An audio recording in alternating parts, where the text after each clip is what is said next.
राहुल गांधी के पास बचा खुचा अडानी का ही मुद्दा है और उस मुद्दे को इंडी गठबंधन में उनके साथियों ने ही मिट्टी में मिला दिया। लोग कहते हैं कि राहुल गांधी अडानी के अलावा कुछ बात क्यों नहीं करते। क्या बात करेंगे भाई, उनके पास मुद्दा भी तो होना चाहिए। राहुल गांधी वो निबंध लिखते हैं जो उनको पढ़ा दिया गया है, रटा दिया गया है। उनको अभी तुरंत कोई मुद्दा ही नहीं मिल रहा तो क्या करेंगे। वो अडानी अडानी ही कर सकते हैं, ना उनकी टीम मेहनत करती है ना वो मेहनत करते, तो कहां से नया मुद्दा लाएंगे। दूसरा मुद्दा संबल वाला जो उठाया तो उसके बाद लोग उनको ही किनारे लगाने लगे कि क्या कर रहे हैं जी, इधर किधर आ रहे हैं, उधर उधर। तो वो तो बेचारे फंसे हुए हैं। ममता बनर्जी की पार्टी हो या फिर अखिलेश की पार्टी, दोनों बार बार कह रहे कि अडानी उनका मुद्दा ही नहीं है। अब तो डिंपल यादव क्या कह रही है वो भी सुनिए आप।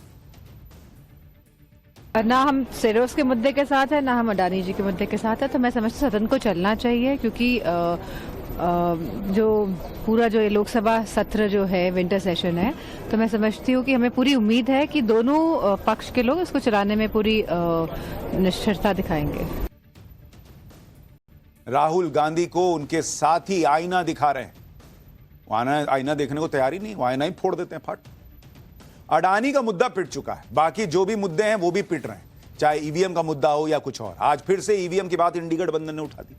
ईवीएम के मामले को लेकर इंडी गठबंधन कह रहा है कि हम सुप्रीम कोर्ट जाएंगे। महाराष्ट्र के चुनाव नतीजों से इंडी गठबंधन संतुष्ट नहीं है, वो ईवीएम के मामले में सुप्रीम कोर्ट में याचिका लगाने की तैयारी कर रहा है। सुप्रीम कोर्ट जाने की बात शरद पवार की पार्टी के एक नेता प्रशांत जगताप ने बताई, जो पुणे की हडपसर सीट से चुनाव हार गए।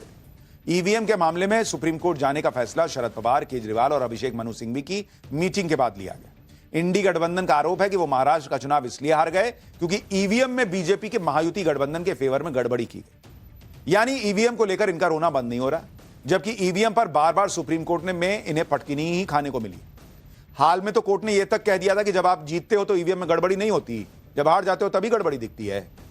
ऊपर से सुप्रीम कोर्ट ने जो गाइडलाइन दी उसके हिसाब से जो वीवीपैट पर्चियों का मिलान हुआ उसमें एक पर्ची भी मिसमैच नहीं हुई, मैंने आपको कल ही बताया था।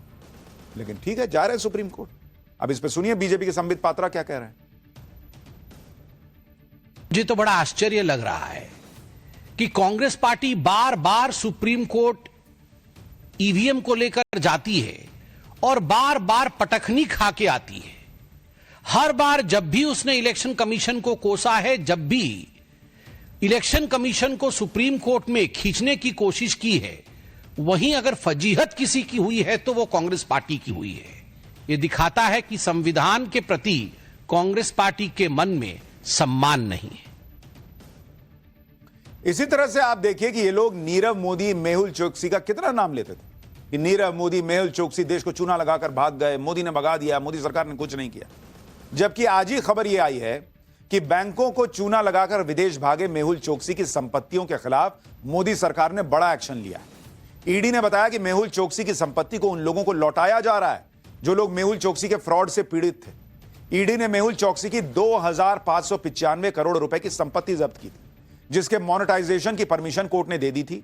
इसके बाद 125 करोड़ रुपए की संपत्ति मेहुल चोकसी के फ्रॉड के शिकार पीड़ितों को लौटाई जा रही। बाकी संपत्तियों को भी इसी तरह से मेहुल चोकसी के फ्रॉड के शिकार पीड़ितों को देने की प्रक्रिया चल रही है।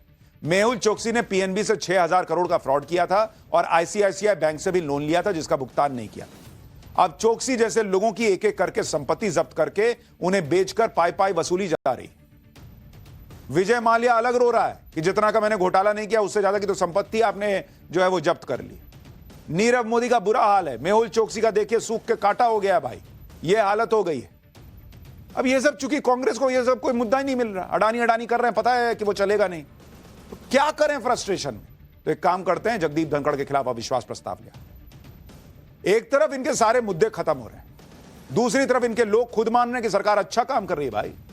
आज सुप्रिया सुले और कनिमोई ने रेल मंत्री अश्विनी वैष्णव की खूब तारीफ कर दी, जबकि ये लोग पहले अश्विनी वैष्णव के पीछे पड़े थे कि ये तो रेल मंत्री है, रेल मंत्री नहीं है। आज संसद में खुद ये लोग मान रहे हैं कि रेलवे में बहुत अच्छा काम हो रहा है। सुनिए कैसे विरोधी भी मोदी सरकार में हुए काम की, अश्विनी वैष्णव के काम की तारीफ कर रहा है। महाराष्ट्र में रेलवे मंत्रालय का काम सचमुच अच्छा हो रहा है और उनकी टीम को मैं कॉम्प्लीमेंट करूंगी, क्योंकि रेलवे में सफाई, इनकी मैं हमेशा प्रशंसा इसलिए कर रही हूँ कि सफाई के मामले में रेलवे ने बहुत अच्छा काम किया है। I'd like to compliment the minister also, saying that we have to agree that it's much more cleaner, the stations are much more cleaner and the trains are much more cleaner. सीधी सी बात है कि विपक्ष का काम सिर्फ हंगामा करना नहीं होता। जनता ने इसलिए इन्हें भेजा कि जहां कमी दिख रही है वह सरकार को बताइए, सरकार को घेरिए, लेकिन मुद्दे भी तो सही होने चाहिए।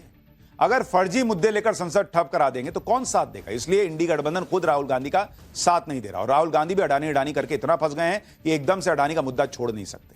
अडानी का मुद्दा मजबूरी बन गया है इनकी, इसलिए आप देखिए कि धीरे धीरे ये दूसरे मुद्दों पर भी आ रहे हैं और इंडी गठबंधन के नाराज लोगों को खुश करने में जुटे हैं। जैसे राहुल गांधी संभल के पीड़ित परिवारों से मिले।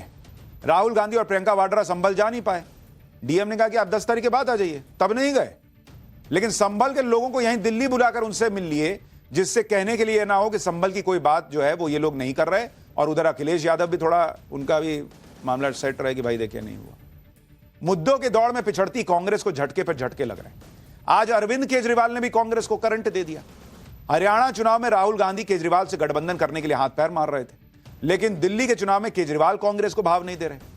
आज सोशल मीडिया पर अरविंद केजरीवाल ने साफ साफ कह दिया कि आम आदमी पार्टी दिल्ली में अकेले लड़ेगी बॉस, कांग्रेस से कोई गठबंधन की गुंजाइश ही नहीं है। अरविंद केजरीवाल ने यह बात उस रिपोर्ट पर कही जिसमें कांग्रेस और आम आदमी पार्टी के बीच गठबंधन का दावा किया जा रहा था। यह भी कहा गया था कि 70 में से 15 सीटों पर कांग्रेस लड़ेगी, 1-2 सीट अन्य पार्टियों को भी मिलेगी, बाकी बची सीटों पर आम आदमी पार्टी लड़ेगी। केजरीवाल ने घनघोर बेइज्जती कर दी कि ना बॉस हमारे पास ना ही, हम अपना लड़ रहे हैं, अपना देखिए जाइए उधर। यह कांग्रेस का हाल हो गया है राहुल गांधी के चक्कर में। संसद सत्र के शुरू से ही इंडी गठबंधन, खास तौर पर राहुल गांधी हंगामा कर रहे हैं, अडानी के मुद्दे पर सरकार को घेरने की कोशिश कर रहे हैं। राहुल गांधी कभी अडानी मोदी का मास्क पहने सांसदों से बात करते हैं, कभी टी शर्ट पहनते हैं, कभी कुछ करते हैं।